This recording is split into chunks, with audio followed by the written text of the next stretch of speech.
Welcome back to another quick guide today.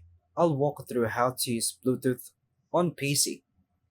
Here are the beginner-friendly steps on how to use Bluetooth on a Windows PC. Turn on your PC and sign into Windows.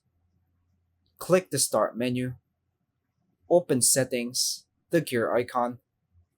Choose Bluetooth and Devices. Turn Bluetooth on.